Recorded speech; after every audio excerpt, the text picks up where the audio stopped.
News টুডেতে আপনাদেরকে স্বাগত। আমি রিক, দেখে নিচ্ছি এই মুহূর্তের বিশেষ খবর। একক সংখ্যাগরিষ্ঠতা নয়, সরকার গড়তে গেলে শরিক দলগুলির ওপরেই নির্ভর করতে হবে নরেন্দ্র মোদীকে।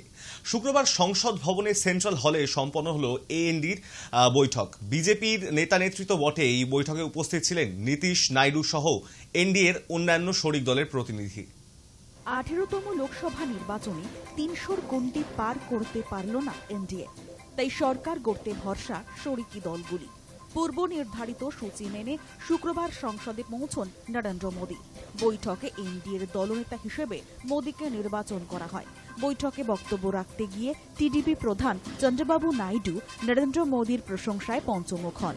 পাশাপাশি তিনি বলেন, নরেন্দ্র মোদী নেতৃত্বে দেশ অর্থনৈতিক দিক থেকে পঞ্চম স্থানে রয়েছে।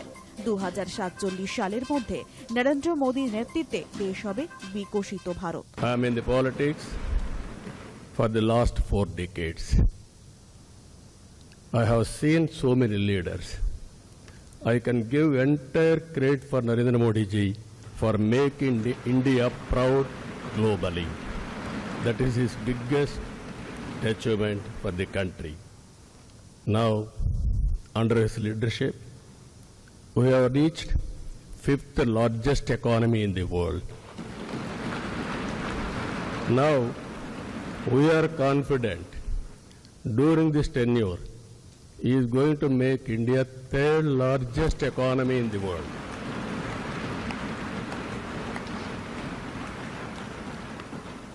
And at the same time, he is planning Vikasit Bharat Vision 2047. We are very confident under his leadership. পাশাপাশি জেডিইউ প্রধান নীতিশ কুমারের মুখেও শোনা গেল নরেন্দ্র মোদীর প্রশংসা। মোদীর পাশে সব সময় থাকার বার্তাও দিয়েছেন নীতিশ। 10 साल से ये प्रधानमंत्री हैं और फिर प्रधानमंत्री होने जा रहे हैं, और इन्होंने पूरे देश की सेवा की। अब पूरा भरोसा है कि जो कुछ भी बचा है अगली बार ये सब पूरा कर देंगे, और जो भी हर राज्य का है, और हम लोग पूरे तौर पर सब दिन इनके साथ रहेंगे, और पूरे तौर पर जो कुछ भी है आज जिस तरह से भी ये करेंगे बहुत अच्छा है। और आप जान लीजिए कि कुछ लोग, हम लोगों को तो अब लगता है कि अगली बार जो आप आइएगा ना, तो इस बार हम देखें कि कुछ इधर उधर कुछ जीत गया है, अगली बार सब हारेगा, हमको पूरा भरोसा है। বিদেশে গিয়ে দেশের দুর্নাম করেছে বিরোধীরা। এনডিএর বৈঠকে ইন্ডিয়া ব্লককে নিশানা মোদীর। कि विश्व में भारत के लोकतंत्र की ताकत को कम आंकने का प्रयास, और कितना एक्सट्रीम है। मैं दुनिया में ढोल पीट रहा हूं कि हम मदर ऑफ डेमोक्रेसी है, और ये दुनिया में जाकर के बता रहे नहीं हमारे देश में तो डेमोक्रेसी ऐसा कुछ नहीं, कि वो मोदी बैठ गया है, वो चाय बेचने वाला यहां पहुंच कैसे गया, कुछ तो गड़बड़ की होगी। ये जो इनकी मनस्थिति है जी, भारत के नागरिकों को चुनाव प्रक्रिया के प्रति अविश्वास पैदा करने का जो उनका षड्यंत्र है, मैं मानता हूं कि अब दुनिया भी भारत के लोकतंत्र की विविधता, विशालता, व्यापकता, गहनता, इन सबको भी जानने समझने के लिए आकर्षित होगी। ऐसे इस चुनाव के नतीजे में देख रहा हूं। বৃহস্পতিবার সাংবাদিক বৈঠকে মোদীকে নিশানা করেছিলেন রাহুল গান্ধী। শুক্রবার এনডিএর বৈঠকে তারই জবাব দিলেন নরেন্দ্র মোদী। आप सोचिए 10 साल बाद भी कांग्रेस 100 के आंकड़े को नहीं छू पाई।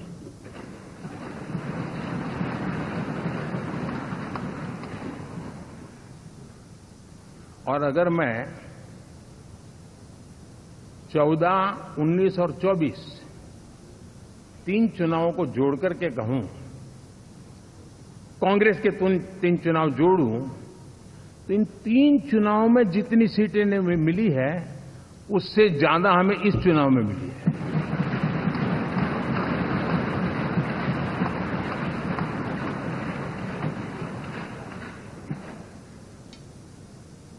और मैं साफ देख रहा हूं साथियों, एनडीए वालों को अंदाज नहीं है वे धीरे धीरे पहले तो डूब रहे थे, अब तेज गति से ये गर्त में जाने वाले हैं। 2019-এর লোকসভা ভোটে ক্ষমতায় আসার পরই অগ্নিবীর এক দেশ এক ভোট, সংশোধিত নাগরিকত্ব আইন, রেল জমিতে অবৈধ উচ্ছেদ সহ একাধিক নীতি নিয়েছিলেন। সেই সময় মোদি একক সংখ্যা গরিষ্ঠতায় সরকার গঠন করেছিলেন। 2024-এর লোকসভা ভোটে মোদি ক্ষমতায় ফিরেছেন ঠিকই, তবে এনডিএর শরিকি দলের সাহায্যে। সেক্ষেত্রে মোদির এই সব নীতি কতটা বাস্তবায়িত হয় সেটাই এখন দেখার। Bureau report, Hi News. 2024-এর লোকসভা ভোটে নজর কাড়া ফল। রাজ্য জুড়ে কার্যত তৃণমূলের হৈ হৈ কাণ্ড, সর্বত্র সেলিব্রেশনের ধুম, সবুজ আবিরের ছড়াছড়ি আর বিজয় মিছিল। কলকাতা পৌর নিগমের ছবিটাও এইরকমই বর্ণময়। সেই জায়গায় দাঁড়িয়ে উল্টো ছবি উঠে এলো উত্তর কলকাতার 20 নম্বর ওয়ার্ড থেকেই। এই ওয়ার্ডের পুরপিতা বিধান উপাধ্যায় আচমকাই পদত্যাগপত্র পাঠালেন মেয়র ফিরহাদ হাকিমকে এবং কলকাতা পুরসভার চেয়ারপারসন মালা রায়কে। যদিও তা গ্রহণ করার প্রশ্নই নেই বলে জানিয়েছেন মেয়র। এ নিয়ে পুরপিতার দাবি, রাজ্য সরকারের যাবতীয় সুযোগ সুবিধা তার এলাকাতেও পৌঁছেছে। তা সত্ত্বেও 20 নম্বর ওয়ার্ড থেকে কম সংখ্যক ভোট গিয়েছে তৃণমূলের ঝুলিতে। স্পষ্টতই পিছিয়ে থেকেছে ঘাসফুল। সেই অক্ষমতার দায় মাথায় নিয়েই কাউন্সিলরের পদ থেকে সরে দাঁড়ানোর সিদ্ধান্ত নিয়েছেন তিনি। সংবাদ মাধ্যমের হাতে এসে পৌঁছেছে একটি ফোন আলাপ, যাতে বিধান উপাধ্যায়কে এমন কথা বলতে শোনা গিয়েছে। যদিও এই অডিও ক্লিপটির সত্যতা যাচাই করেনি হাই নিউজ।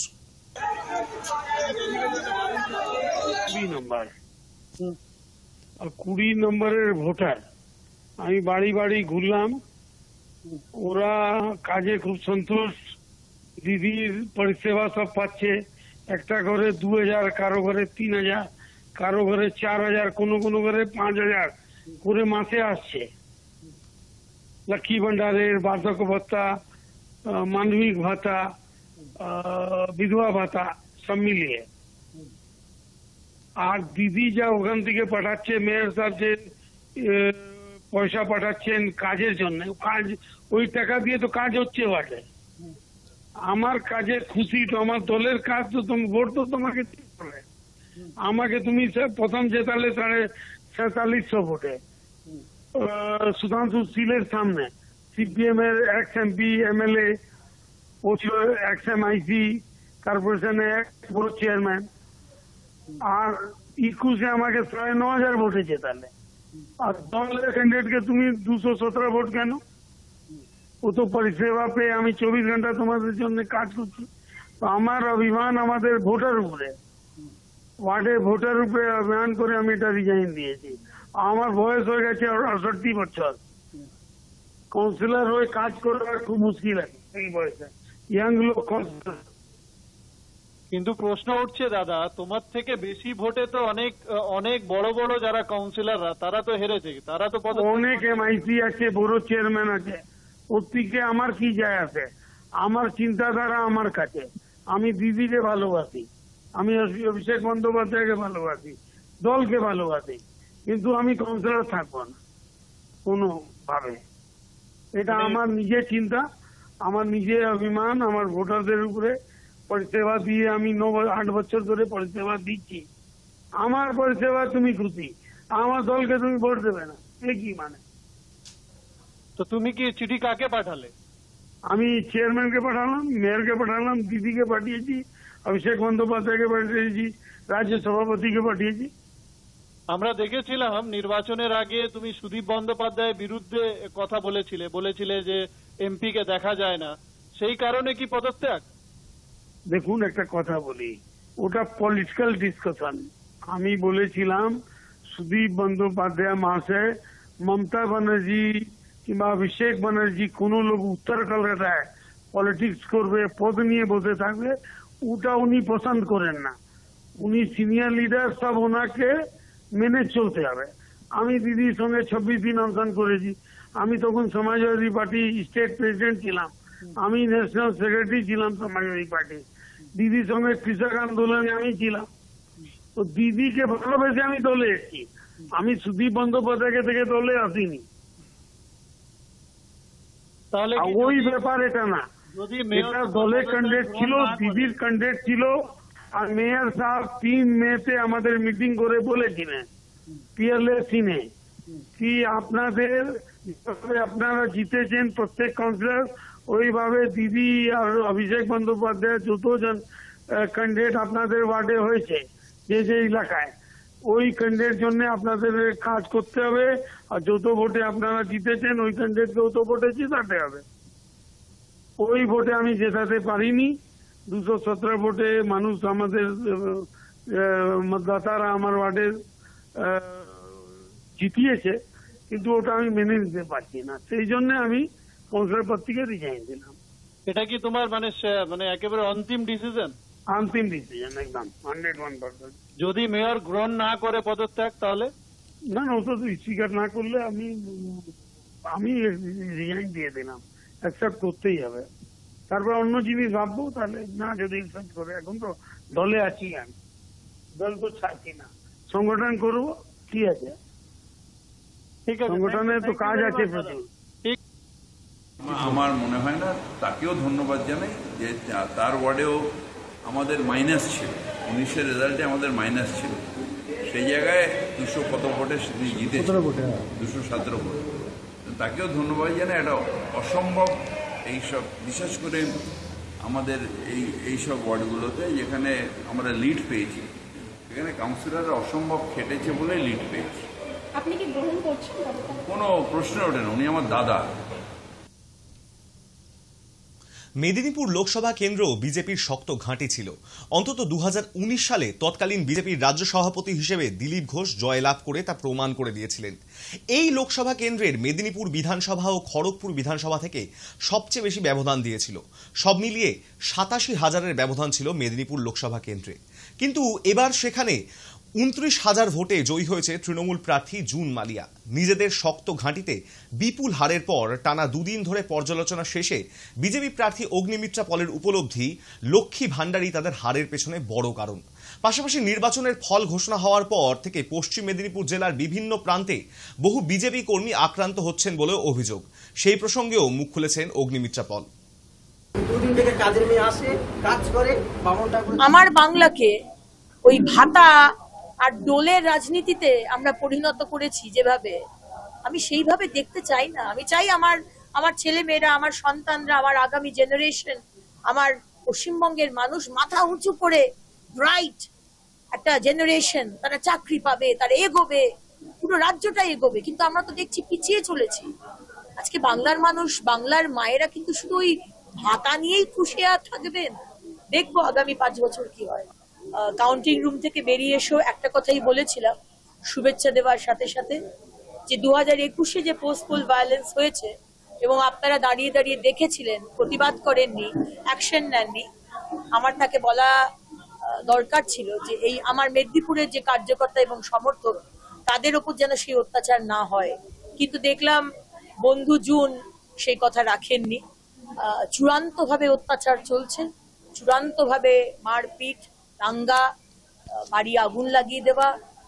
আজকে এতগুলো ভাই বোন ঘরছাড়া হয়ে আমার কার্যালয়ে রয়েছে। আমরা নিজেরাই যথেষ্ট, আমাদের কারোর সাহায্য বা সমর্থন দরকার হবে না। বসিরহাট মহকুমা আদালতে সিবিআই আধিকারিকরা সন্দেশখালী থেকে উদ্ধার হওয়া আগ্নেয়াস্ত্র, ব্যাগ ও বিশেষ কিছু গুরুত্বপূর্ণ নথি নিয়ে প্রবেশ করল আদালতে।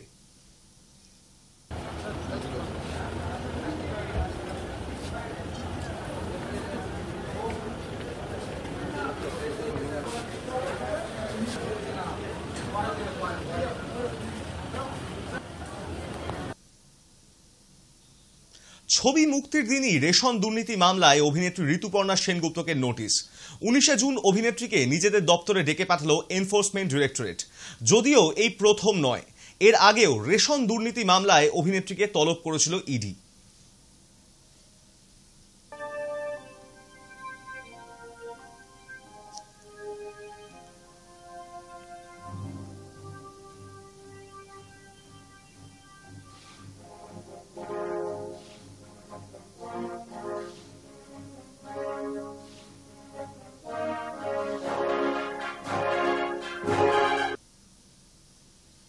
উপচে পড়া ভিড় ট্রেন থেকে পড়ে মৃত্যু হলো এক যুবকের। শুক্রবার সকালে শিয়ালদহ মেন লাইনে টিটাগড় ও খড়দহ স্টেশনের মাঝে অতিরিক্ত ভিড়ের চাপে ট্রেন থেকে পড়ে জখম হন মোহাম্মদ আলী হাসান আনসারি নামের এক যুবক। এরপর আহত ওই যুবককে বিএন বসু হাসপাতালে নিয়ে যাওয়া হলে তার মৃত্যু হয়। যুবকের মৃত্যুতে চিকিৎসার গাফিলতির অভিযোগ উঠেছে। এরপরই পরিবারের লোকজন ও প্রতিবেশীরা ক্ষিপ্ত হয়ে হাসপাতাল চত্বরে ভাঙচুর চালায়।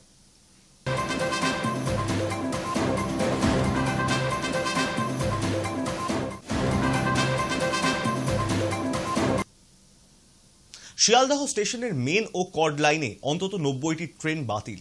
চরম ভোগান্তিতে নিত্যযাত্রীরা। যে ট্রেনগুলি চলছে সেগুলিরও সবকটি শিয়ালদহ স্টেশনে ঢুকছে না। অনেক ট্রেন দমদম পর্যন্ত পৌঁছচ্ছে। দমদম ক্যান্টনমেন্ট স্টেশনেও থেমে যাচ্ছে বহু ট্রেন। প্রতি স্টেশনেই ভিড় করে দাঁড়িয়ে আছে বহু মানুষ। চূড়ান্ত ভিড়ের কারণে অনেকেই ট্রেনে উঠতে পারছেন না। যাত্রীদের অভিযোগ, কোনো ট্রেন বাতিল করা হয়েছে অথবা কোন ট্রেনের যাত্রাপথ বদলেছে তা কর্তৃপক্ষের তরফে ঠিকভাবে জানানো হয়নি। তার জেরেই এই পরিস্থিতি। ভিড়ের চাপে ট্রেন থেকে যাত্রীদের পড়ে যাওয়ার খবরও মিলেছে। রেল সূত্রে খবর, শহরতলির লোকাল ট্রেনের যাত্রী ধারণ পরিকাঠামো বাড়ানোর কাজ চলছে। আর সেই কারণেই বৃহস্পতিবার মাঝরাত থেকে রবিবার দুপুর 2টো পর্যন্ত শিয়ালদহ স্টেশনের 1 থেকে 5 নম্বর প্ল্যাটফর্মে ট্রেন চলাচল সম্পূর্ণ বন্ধ। নমস্কার। শিয়ালদহ স্টেশনে 1 নম্বর প্ল্যাটফর্ম থেকে 5 নম্বর প্ল্যাটফর্মে আমরা 12 কোচের ট্রেন চালাতে শুরু করব খুব শীঘ্রই। সেটি বনগাঁ, রানাঘাট, কল্যাণী ইত্যাদি রুটে চলাচল করবে। সেই কারণে 6 এবং 7-এর মধ্যরাত থেকে 9 তারিখে দুপুর 2টো পর্যন্ত ব্যস্ত সময় এড়িয়ে আমরা কিছু ট্রেনের যাত্রাপথ শর্ট টার্মিনেট করছি, যার ফলে কিছু ট্রেনকে আমরা শিয়ালদায় নিতে পারছি না। কিছু ইএমইউ ট্রেন 7 থেকে 9 জুন শিয়ালদার পরিবর্তে বারাসাত, দমদম ক্যান্টনমেন্ট ইত্যাদি স্টেশনে শর্ট টার্মিনেট হবে। চা বাগানের কাজে যাওয়ার সময় দুর্ঘটনা, উল্টে গেল চা শ্রমিকের গাড়ি। আহত অন্তত 30 জন। তাদের চালসার মঙ্গলবাড়ি গ্রামীণ হাসপাতালে নিয়ে যাওয়া হয়। 5 জনের অবস্থা গুরুতর। মাল সুপার স্পেশালিটি হাসপাতালে রেফার করা হয়েছে ওই 5 চা শ্রমিককে। শুক্রবার সকালে চালসা মেটেলি রাজ্য সড়কের ওপর এই দুর্ঘটনা ঘটেছে। 40 জন ঠিকা শ্রমিক কাজের জন্য চিলনি চা বাগানে যাচ্ছিলেন। পথে চালসা পিডব্লিউডি বাংলোর কাছেই গাড়িটি নিয়ন্ত্রণ হারিয়ে উল্টে যায়।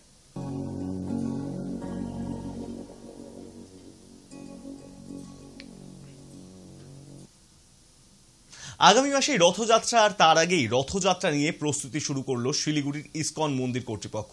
শুক্রবার সকালে জগন্নাথ, বলরাম ও সুভদ্রার পুজো করা হয়। এরপরই শুক্রবার থেকে কাজ শুরু হলো রথ তৈরির। রথের চাকা থেকে শুরু করে সমস্ত বিষয় খতিয়ে দেখলেন মন্দির কর্তৃপক্ষ। পাশাপাশি রথ পরিষ্কার পরিচ্ছন্ন ও নতুন করে রং করার কাজ শুরু করেছেন তারা। জয় জগন্নাথ। আগামী 7 জুলাই ভগবান জগন্নাথ দেবের রথযাত্রা অনুষ্ঠিত হবে পুরীর সাথে সাথে সারা বিশ্বতে। শিলিগুড়িতে মহা ধুমধাম করে ইসকন আয়োজিত রথযাত্রা প্রতিবারের ন্যায় এবারে হতে চলছে। তারই প্রস্তুতি আজকে প্রথা মেনে জগন্নাথ দেবের রথের সামনে শঙ্খ, ঘণ্টা, খোল, করতাল বাজিয়ে আরতি এবং কীর্তন সহযোগে এই শুভারম্ভ হলো রথের মেরামতির কাজের। আগামী 7 জুলাইয়ের প্রস্তুতি মহাতুঙ্গে, কারণ হাতে আর বেশি সময় নেই। আমরা সমস্ত শহরবাসীর কাছে আহ্বান করছি, আপনারা জগন্নাথ দেবের রথযাত্রায় অংশগ্রহণ করবেন। তার আগে 22 তারিখ জগন্নাথ দেবের স্নানযাত্রা উৎসব আছে, সেই অনুষ্ঠানেও আপনারা সকলেই আমন্ত্রিত। হরে কৃষ্ণ। নিউজ টুডে এখন এই পর্যন্তই। দেখতে থাকুন হাই নিউজ, নির্ভীক, নিরপেক্ষ।